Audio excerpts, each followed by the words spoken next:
দিচ্ছে। একটা ঘটনার ভয়াবহতা আরেকটা ঘটনাকে ছাড়িয়ে যাচ্ছে।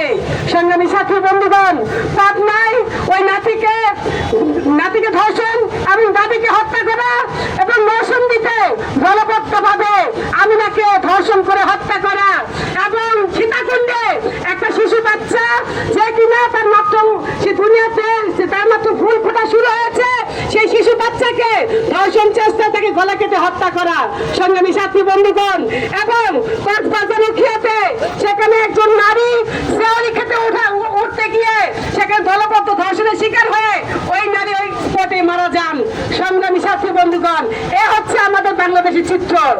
সংগ্রামী ছাত্রী বন্ধুগণ, আপনারা জানেন যতটা সরকার এসেছে ততটা সরকারি নারী নিরাপত্তা, মানুষের নিরাপত্তা যে বলি সে বলি তারা সবসময় দিয়ে গিয়েছেন।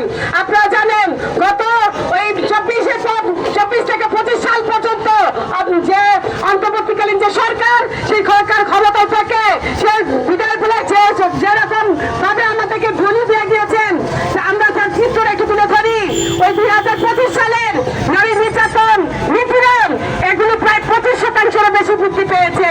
2025 সালে ধর্ষণের যে ঘটনা সেগুলো প্রায় 27% বৃদ্ধি পেয়েছে।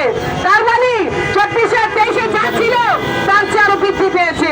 সংগ্রামী ছাত্রী বন্ধুগণ, আমরা ধিক্কার জানাই, আমরা বলতে চাই যে যেই রাষ্ট্রে নারীর নিরাপত্তা, শিশু নিরাপত্তা নিশ্চিত করতে পারে না, সেই রাষ্ট্র, সেই সরকার প্রতিবারের মতোই ব্যর্থ রাষ্ট্র এবং ব্যর্থ সরকার।